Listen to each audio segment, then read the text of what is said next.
नमस्कार। इस पॉडकास्ट के आज के एपिसोड में मैं ब्रेक द केज प्रेजेंटेशन के बारे में बात करना चाहता हूँ।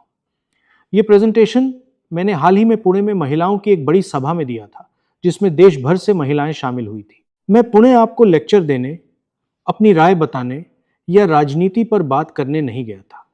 मैं पुणे आपको एक रूपरेखा, कुछ विचार देने गया था, ताकि आप खुद सोच सकें, अपनी बात कह सकें और अपनी आवाज़ उठा सकें।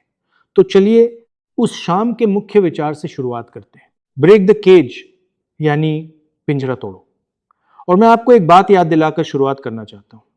आप अनोखी हैं, आप खास हैं, आप एक अलग इंसान हैं, आपके अपने सपने हैं, अपनी जिंदगी के लिए आपका अपना नजरिया है। भारत की असली ताकत, लोग अक्सर मुझसे पूछते हैं, भारत की सबसे बड़ी ताकत क्या है?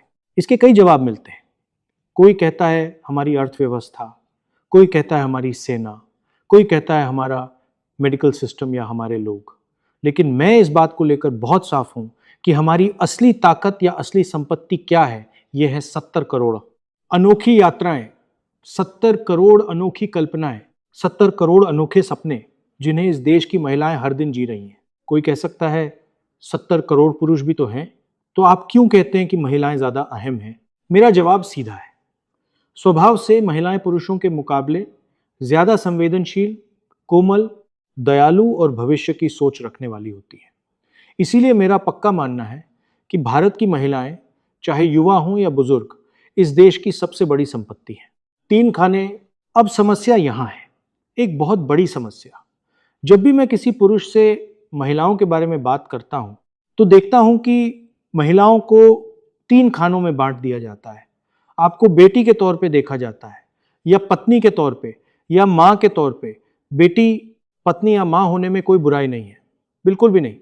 लेकिन यही आपकी एकमात्र पहचान नहीं हो सकती। हमारे बीच ऐसी महिलाएं हैं जो बेहतरीन प्रोफेशनल, खिलाड़ी और विद्वान हैं, असाधारण और बिल्कुल अलग काम कर रही हैं।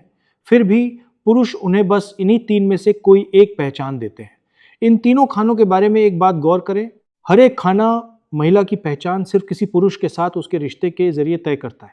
मनुस्मृति की एक लाइन इसे साफ साफ कहती है, बचपन में महिला अपने पिता की होती है, जवानी में अपने पति की, और पति की मौत के बाद अपने बेटों की। महिला को कभी भी आज़ाद नहीं होना चाहिए। ये शब्द शर्मनाक है, इन्हें कभी नहीं कहा जाना चाहिए था। आप किसी और की नहीं, बल्कि अपनी खुद की है।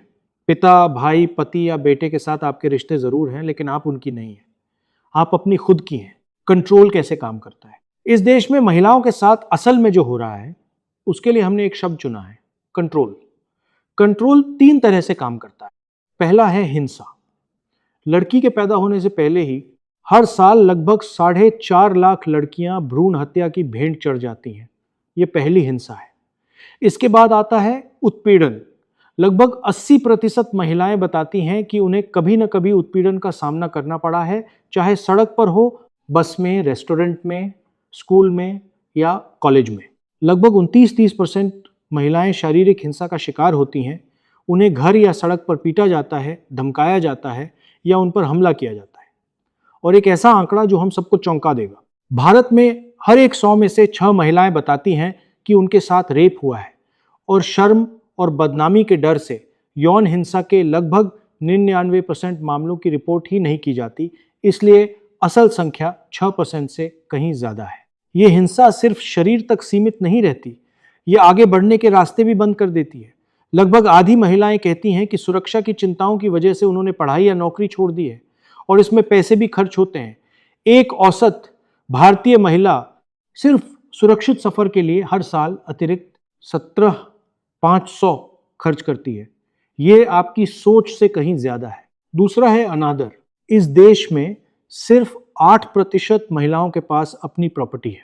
84% महिलाओं को काम शुरू करने से पहले किसी की इजाजत लेनी पड़ती है, और सैलरी पाने वाली महिलाएं पुरुषों के मुकाबले उसी काम के लिए लगभग 25% कम कमाती हैं। किसी सामाजिक मुद्दे पे खुलकर बोलिए या कोई स्टैंड लीजिए, फिर देखिए क्या होता है। एक महिला को जिस तरह की ट्रोलिंग का सामना करना पड़ता है, वह पुरुषों की ट्रोलिंग से बिल्कुल अलग होती है।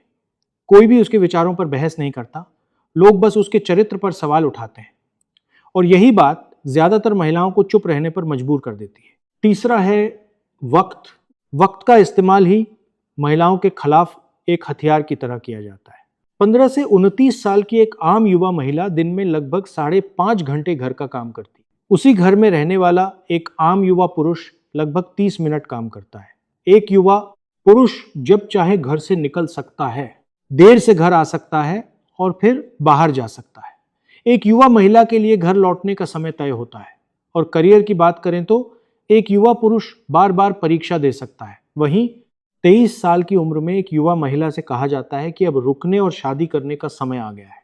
इसके पीछे की सोच, असली लड़ाई यही है, किसी एक कानून या किसी एक घटना के खिलाफ नहीं, बल्कि एक ऐसी सोच के खिलाफ। एक ऐसी सोच जो कहती है कि महिला की जगह पिंजरे के अंदर है, कि उसे काबू में रखा जाए, उसे काम करने से रोका जाए, उसे बोलने से रोका जाए, जबकि पुरुष को अपनी मर्जी से कुछ भी करने की पूरी आज़ादी हो।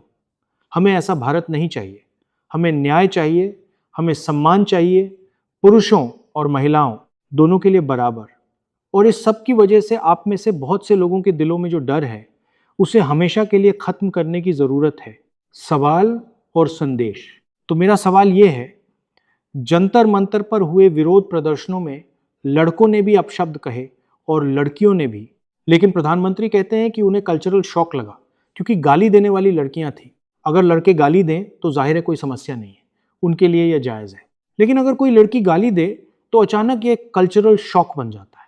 जाहिर है ये उन पे अच्छा नहीं लगता। मोहन भागवत कहते हैं कि रेप इंडिया में होता है लेकिन भारत में नहीं होता। यही सोच है और इसी सोच के खिलाफ हम लड़ रहे हैं। ये सोच क्या है कि लड़की की एक ही जगह है पिंजरे में बंद, उसे काबू में रहना चाहिए, उसे काम नहीं करना चाहिए और लड़कों को पूरी आज़ादी मिलनी चाहिए। उन्हें जो मन करे करने दो, गाली देना चाहे तो दें, काम करना चाहे तो करें। हमें ऐसा भारत नहीं चाहिए। हमें न्याय चाहिए। हर कोई सम्मान का हकदार है, लड़के और लड़कियां दोनों बराबर। और आपके दिल में जो डर है उसे जल्द से जल्द हमेशा के लिए मिटाना होगा। इस देश की महिलाओं को नजरअंदाज नहीं किया जा सकता। आप भारत की असली ताकत है। आप इस देश की नींव है, इसका वर्तमान है और इसका भविष्य भी। पैट्रियार्की आपको दबाने, डराने, धमकाने और काबू करने की कोशिश करेगी। हमें मिलकर इसे खत्म करना होगा। पैट्रियार्की को खत्म करना होगा। आप सभी के लिए मेरा संदेश सरल है, बुलंद आवाज में बोलें, खुद पर गर्व करें और इस समाज में अपनी जगह के लिए लड़ें। Love you. धन्यवाद। जय हिंद।